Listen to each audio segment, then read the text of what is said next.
18. dan šmarnic, ko zvemo dobro novico. Peter je navdušen, ker se lahko pogovarja s svetniki, zato kar naprej zahaja v cerkev. Nazadnje je klepetal s svetim Pavlom, ki mu je opisal svoje spreobrnenje in mu razložil, kako močno orodje je Božja beseda. Pozval ga je, naj se o tem pogovori z evangelisti. Peter je dvignil glavo in začel opazovati strop nad sabo. Na oboku so bili vsak na svoji strani naslikani 4 evangelisti. Matej, ki mu je za hrbtom stal angel, Marko, prav nič prestrašen od leva, ki mu je ležal pri nogah, Luka, ob katerem je prežvekoval velik rjav vol, in Janez, ki mu je lase mršil s svojim plahutanjem ogromen orel. Peter je gledal slike, a nič se ni zgodilo, nič premaknilo. Potem pa ga je iz cerkve nekdo poklical. Če nas iščeš, smo tukaj. Peter se je obrnil za glasom in res, na robu prižnice so sedeli vsi 4, Matej, Marko, Luka in Janez. Deček je vedel, kaj je prižnica. Očka mu je razložil, da to ni neki balkonček v cerkvi, ampak da se je včasih, ko po cerkvah še niso imeli mikrofonov, duhovnik povzpel na prižnico, da so ga ljudje bolje slišali, in je tam bral in predvsem razlagal Božjo besedo. Pridigal. Ni čudnega, da so ljudje na prižnico postavili še kipe 4 evangelistov, da so pazili, kaj se prebere in pove. Peter je stopil bliže. Pozdravljeni, vas ni nič strah, kot ste takole visoko? Človek se vsega navadi, je odvrnil Janez. Peter je vedel, da je odgovoril Janez zaradi orla. Sploh pa se z Božjo besedo navadiš na višine, saj ti da krila, da poletiš kot orel pod nebo. Da, in Božja beseda ti da moč vola, da si lahko naložiš bremena življenja, je pristavil Luka. Božja beseda ti da pogum, da se kot lev boriš za resnico, je rekel Marko. Matej pa je dodal. In Božja beseda te brani, kot angel varuh te ponese v Božje naročje. Peter je strmel. Zakaj pa vas je Pavel imenoval evangelisti? Kaj to pomeni? Oglasil se je Matej. Evangelisti smo, ker smo napisali 4 evangelije, 4 poročila o Jezusovem življenju, o tem, kar je delal, govoril, učil, kako je umrl na križu in vstal od mrtvih. Beseda evangelij pomeni vesela vest, dobra novica. In to, da nas je Jezus odrešil greha, da je vstal od mrtvih in da živi, je vsekakor vesela in dobra novica. Se strinjaš? Seveda, je pritrdil fantič.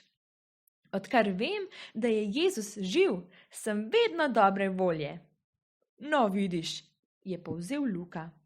In mi smo prav zato napisali evangelije, ker smo želeli, da bi vsi ljudje slišali to veselo novico, da bi bili vsi ljudje dobre volje in blage volje. In nismo pisali samo mi, je zdaj spregovoril še Marko. Že davno pred nami so Jezusa napovedovali preroki in tolažili ljudi, ki so trpeli zaradi greha. In mnogi pisci so to zapisali. Saj vendar veš, da sta v Svetem pismu, v knjigi Božje besede, stara in nova zaveza, ki opisujeta čas pred Jezusovim rojstvom in čas po njem. Peter je bil prevzet. Nisem si mislil, da je branje lahko tako zanimivo. Ampak povejte, kako da govorite o Božji besedi? Saj ste jo vendar vi zapisali. No, vi in še mnogi drugi. To je že res, je odvrnil Luka. A to ni naša zasluga. Saj nismo pisali kar sami od sebe. Sveti Duh nas je spodbujal, Sveti Duh nam je pomagal, navdihoval nas je. Kaj pa je ta Sveti Duh? Je zanimalo Petra. Kje je? Vse povsod, je odvrnil Janez. Zdaj tu, zdaj tam, kot veter je, veje, kjer hoče, a se da spoznati vsakemu, ki to želi. Čeprav je vsemu dal podobo, je sam neupodobljiv. Zato si ga ljudje predstavljajo vsak po svoje. Tudi takole, je z roko pokazal na malega belega golobčka, ki je lebdel pod stropom prižnice. O, glej ga, potepuha brez gnezda, je vzkliknil Peter. Komu pa ta pripada? Vsem, je odvrnil Marko. Vsem 4? Se je čudil Peter. O ne, je z nasmeškom odvrnil Janez. Vsem ljudem. Kaj? Vsem ljudem? Se je Peter začudil še bolj. In govori?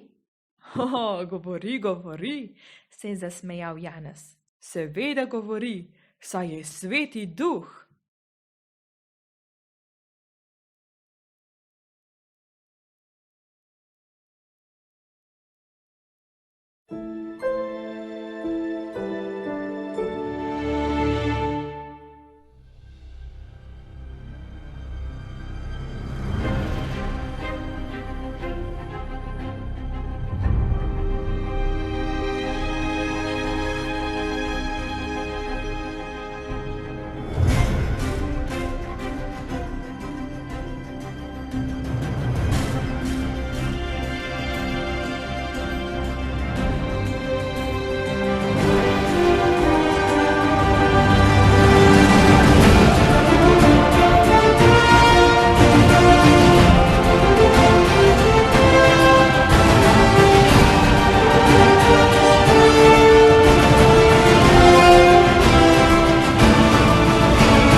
Dragi otroci, skupaj zmolimo še današnjo sklepno molitev.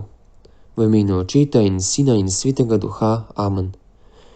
Danes smo spoznali, kdo so evangelisti. To so pisci evangelijev, vesele novice, da je Jezus vstal od mrtvih in živi in da nas je svojo smrtjo odrešil greha in naše smrti. Zato te dobre Jezus danes prosimo, da bi bili vedno veseli kristjani, ker smo odrešeni, in da bi bili vedno dobre volje. O Jezus, blagoslovi me, odpusti grehe moje, po svoji ljubi materi me sprejmi v srce svoje. Naj v tvojem svetem varstvu spim, ljubezni tvoji se zbudim in v zadnji uri milost daj, da pridem k tebi v sveti raj. Vse dobro staršem vračaj, v nebesih jim poplačaj in vernih duš usmili se, da bodo tebe gledale. Slava Očetu in Sinu in Svetemu Duhu, kakor je bilo v začetku, tako zdaj in vselej in vekomaj. Amen. V imenu Očeta in Sina in Svetega Duha. Amen. Lahko noč, dragi otroci.